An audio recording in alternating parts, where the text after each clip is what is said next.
Where you in now? The Nets What's low-key good, YouTube? It's your boy Trey Social. We got Mike Corzemba. The Kevin Durant disrespect has gone too far.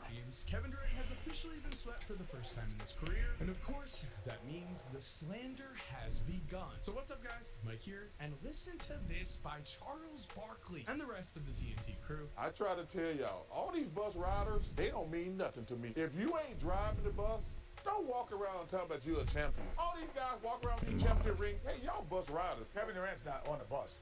He's just not on the bus. What has happened when he was driving the bus? What was happening when he was driving the bus? He lost in the finals. Yeah, he did. As we just heard, Chuck said that in his career, Kevin Durant never drove the bus. That is to say, Chuck was making the claim that in his career, Kevin Durant might have championships, he might have this, he might have that, but he never was the guy driving the bus on an NBA Finals winning team. To this, KD, of course, had his own reply, but I have my own reply, and my own reply might surprise a few. Did I say where would Chuck be without the big homies? I have my own winning team. Silly.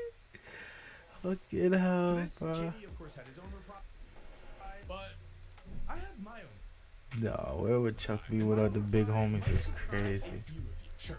Kevin broke every rule of competition. I agree. He not only quit on his team to join the best team in the entire NBA, one that had just won 73 games, and then of course he also joined a team that had just beat him, a cardinal sin in sports. The thing is, in order to really dive into this video, we kind of have to look past that. You might still hate Kevin Durant's decision, and that is fine. To be honest, I don't really love it myself. But we have to look at this from a pure basketball standpoint, and from a pure basketball standpoint, without Kevin Durant on the Golden State Warriors, do they still win the 2017 and 2018 NBA championships? Do they still advance to the 2019 NBA Finals? I mean, those are questions we also have to ask, right? Because Kevin Durant's decision to join Golden State did not just affect himself. It affected the legacies of a lot of players. And so now, let me say this. Why does no one ever talk about the fact, that without Kevin Durant, the Warriors very likely would not have won at least one of the next two championships they won? A big statement, I will give you that, but the statement isn't coming from just anywhere. I would certainly argue that historically as a player, Kevin Durant has been one of the best playoff performers we have seen in this generation of basketball, and he might be number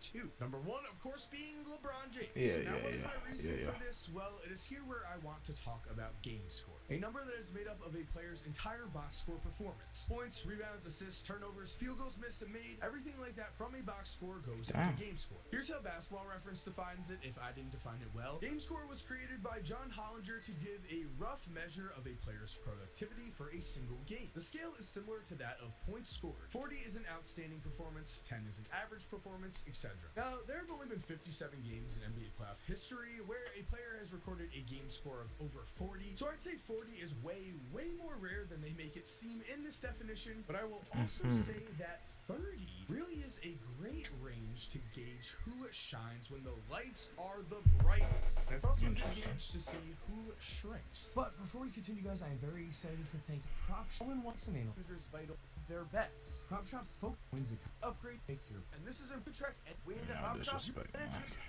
which means said that please below fans. They are awesome, and for now, let's get back into today's video. Because to us as NBA fans, isn't that the most important thing? End of the day, we watch the regular season, but we know we're waiting for the playoffs. We're waiting for the balls to get rolled out. We're waiting for guys to go to war and to see who comes out on top. Mike.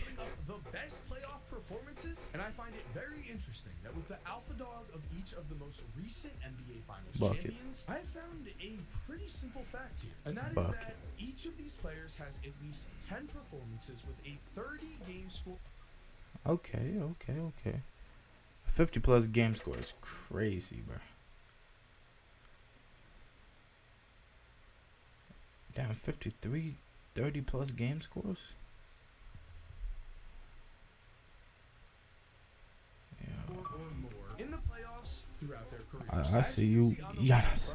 There are no exceptions. And again, LeBron is in his own galaxy. galaxy over there. So I may have Michael Jordan as my personal GOAT, but remember, I never disrespect LeBron's greatness. This is insane. As we can also see, Kevin Durant is right there, slotted in as number 2. And would you look at that, Kawhi Leonard. On this list, I would actually say Kawhi is the biggest surprise. I mean, man, if you look at that guy's regular season stats and then compare them to his playoff stats, you find something very simple, and that is he steps up possibly the most out of anyone. I mean, consider the fact that he has put up this many 30-plus performances, and he's also missed plenty of playoff games with injuries. Definitely impressive, but in terms of NBA alpha dogs, which I'm considering Kevin Durant, and that is what I'm trying to convince you of right now, that KD is a playoff alpha dog, because when we look at playoff secondary players, when we look at the guys like Chris Middleton, Drew Holiday, Kyrie Irving, Anthony Davis, Dwayne Wade, we find another constant theme. Unless you are an MVP level player yourself, cough Dwayne Wade cough, you have not put up 10 playoff games with at least a 30 game score. Again, unless you're Dwayne Wade, who is elite himself, who was the alpha dog on the 2006 NBA champion Heat team. Well, on the secondary stars list, we find quite a range. Kyrie Irving is 3rd with 5. Anthony Davis is 2nd, and yes, 3 of his 6 did come in the bubble. But then we find Clay only has 1, Draymond only has 2, Middleton has 1, Drew Holiday has 0.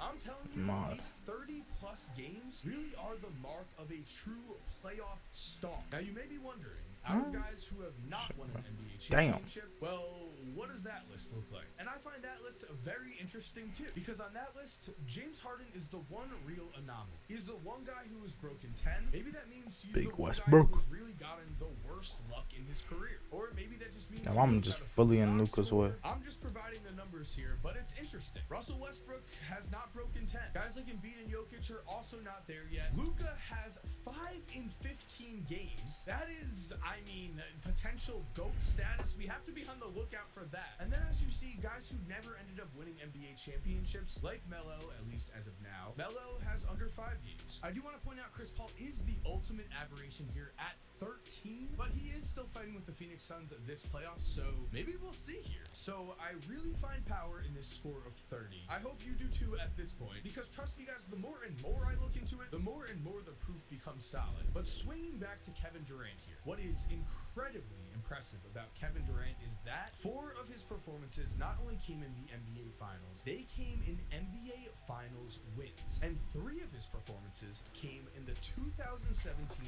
NBA Finals specifically. Bro, fucking hell, Mike. Important. Charles Barkley can go out there and say that Kevin Durant never rode the bus.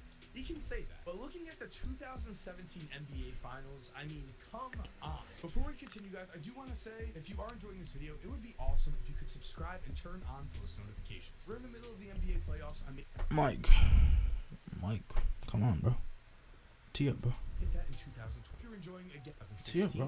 back into this video. Remember, the Cavs had just Hella beat promo. the Warriors in 2016, so to say that a win in the 2017 NBA I don't blame Finals you, though. without Kevin Durant would have been a guarantee should already be considered an absurd statement. I mean, just the year before, the Warriors won 73 games and they still lost to the Cavs. Was this an upset? Definitely, but the point remains. Without Kevin Durant, Golden State was hardly guaranteed back-to-back NBA Finals wins in 2017 and 2018. And I mean, let's dig into the games here. And as we dig, I can admit, I feel the comments. I know it's hard to look through some KD to Warriors hate and to just look at the games that he played on the court. Trust me, guys, I'm a Bulls fan. Do you think I wanted Kevin Durant on the Warriors? I mean, they were just overpowered. But they were overpowered because of Kevin Durant. Just from a basketball perspective, as a basketball fan, there's nothing else really to say other than that. In the 2017 and 2018 NBA Finals, Kevin Durant was phenomenal.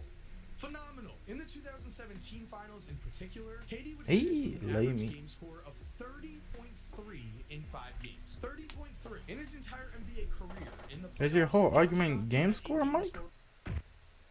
Is that the whole argument, bro? Niggas game score? And is the whole thing because of Charles Barkley?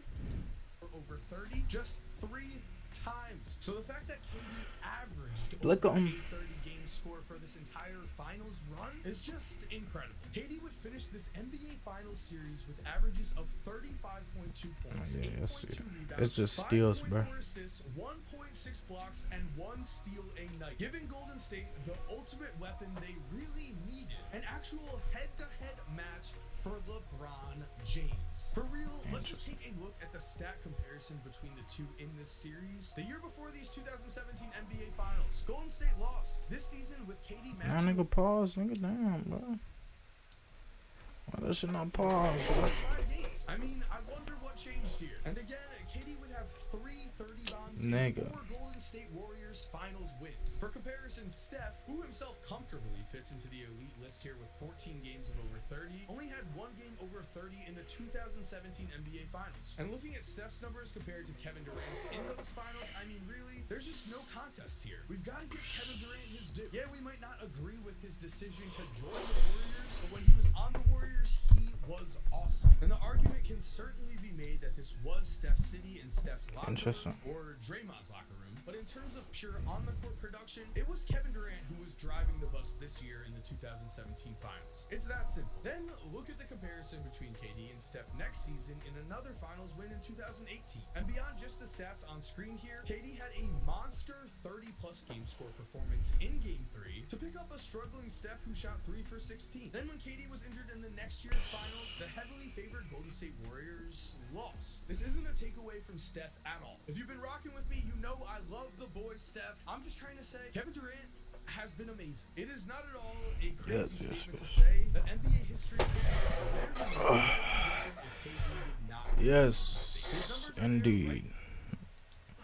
KD drove the bus. The disrespect is crazy. Niggas niggas got blew out. Actually, I was gonna say he blew a 3-1 lead. He did that in OKC, but nigga got blown out here. My nigga, that's tough.